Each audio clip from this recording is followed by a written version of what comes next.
घाबरदायक सारखी बोलत तिचा सासरा सुटली म्हणाला, होती. तिचा माझ्यासमोर सासरा तोंड म्हणाला, चालवत आहेस. माझ्यासमोर सांगतो तोंड तुला. चालवत आहेस, थांब महेश, जरा सांगतो हिच्या तुला. बापाला फोन लाव महेश, जरा हिच्या आणि बापाला त्यांना सांग, फोन लाव आणि तुमच्या त्यांना मुलीला येऊन सांग इथून तुमच्या घेऊन जा मुलीला म्हणावं. येऊन इथून घरातले घेऊन जा सगळे म्हणावं. घाबरले होते. मालतीताई घरातले रमाला सगळे शांत राहण्याचा घाबरले इशारा होते. करत होत्या. मालतीताई रमाला शांत रमा राहण्याचा इशारा ठामपणे करत म्हणाली, होती. बस बाबा, रमा आता खूप ठामपणे झालं. म्हणाली, आता बस अजून बाबा, नाही. आता खूप मी झालं, काही आता चुकीचं अजून केलं नाही. नाही.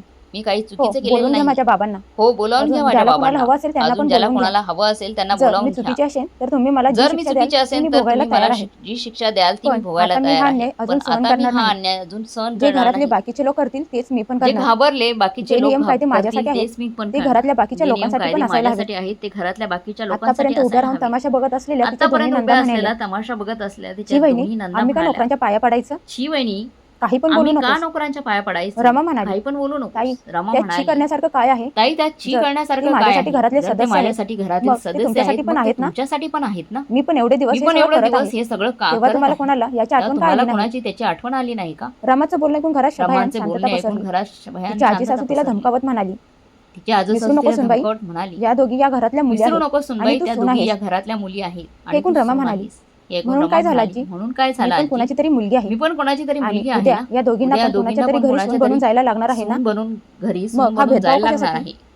तिची मग हा आजी सासू भेदभाव पण रागाने कशासाठी? म्हणाली, सुनबाई खूप बोलायला लागली तिची आहे. आजी सासू पण रागाने मी तुझे म्हणाली, खूप लाड सुनबाई करते, खूप बोलायला पण लागली हे आहेस. उलट बोलणं मी तुझे चालणार खूप नाही. लाड करते पण हे उलट इकडे बोलणं महेश आणि चालणार नाही मालतीताई घरात. दगडासारखे बघत उभे होते. इकडे महेश आणि मालतीताई रमा म्हणाली, दगडासारखे उभी बघत राहिले आजी होते. मी तुमच्या रमा सगळ्यांची म्हणाली, खूप इज्जत आजी मी करते, तुमच्या पण सगळ्यांची खूप तुम्ही इज्जत स्वतः विचार करते करा, पण तुम्ही हा स्वतः कुठला न्याय विचार आहे? करा. सगळे नियम कायदे फक्त हा घराच्या कुठला न्याय सुनेसाठीच का आहे? आहेत? सगळे नियम कायदे मी फक्त खूप प्रयत्न घरातल्या केला, पण हा भेदभाव सुनेसाठीच का आहेत? आता मी हे सहन करू मी शकत खूप नाही. प्रयत्न केला पण हा भेदभाव असं म्हणत आता रमा मी हे हुंदके सहन देऊन करू रडायला शकत लागली. नाही. रमाला असं असं रडताना म्हणत बघून रमा सगळे हुंदके सुन्न देऊन झाले. रडायला लागली. मालतीताईंनी रमाला त्यांच्या असं नवऱ्याकडे रडताना बघितलं. बघून सगळे सुन्न झाले. तसं त्यांनी रागाने तोंड मालतीताईंनी फिरवलं. त्यांच्या नवऱ्याकडे बघितलं तसं मालतीताई त्यांनी रमाच्या जवळ रागात आल्या तोंड फिरवलं. आणि प्रेमाने तिच्या डोक्यावर मालतीताई हात फिरवत रमाजवळ म्हणाले, आले आणि प्रेमाने तिच्या डोक्यावर सुनबाई हात फिरवत तू म्हणाल्या, बरोबर बोलत आहेस. सुनबाई तू बरोबर बोलत घरातले आहेस. नियम कायदे घरातल्या घरातले सगळे सगळ्यांसाठी नियम समान असायला कायदे पाहिजे. घरातील सगळ्यांसाठी समान तुझ्या आणि असायला माझ्या पाहिजे. मुलींमध्ये काहीच तुझ्यात फरक आणि नाही. माझ्या मुलीमध्ये काहीच फरक नाही. आजपासून जशा माझ्या दोन्ही मुली राहतात आजपासून तशी तू पण जशा राहत जा. माझ्या दोन्ही मुली तू पण राहतात माझी तशी मुलगीच तू पण आहेस. राहत जा. सासूचे तू बोलणे पण ऐकून माझी रमाने मुलगी भरल्या आहेस. डोळ्यांनी सासूकडे बघितलं. सासूचे बोलणे ऐकून रमाने तिची सासू भरलेल्या म्हणाली, डोळ्यांनी सासूकडे बघितलं. महेश तिची सासू तू म्हणाली, लग्नात रमाला वचन दिले होतीस ना? महेश तू लग्नात मग रमाला आता वचन काय दिलं झालं तुला? होतंस ना? मग आता असं काय म्हणत झालं त्यांचे त्या डोळे भरून वचनाचं? आले. असं म्हणत त्यांचे रमा डोळे त्यांच्या भरून आले. गळ्यात पडली. रमा तशी तिच्या त्यांच्या सासून तिला घट्ट गळ्यात मिठी पडली मारली. जशी तिच्या जे सासूने पाऊल त्या तिला स्वतःसाठी घट्ट उचलू मिठी शकल्या मारली. नव्हत्या, ते पाऊल त्यांनी कमीत जे कमी पाऊल त्यांच्या त्या सुनेसाठी उचललं स्वतःसाठी होतं. उचलू शकल्या नव्हत्या ते पाऊल त्यांनी कमीत कमी त्यांच्या सुनेसाठी उचलले होते.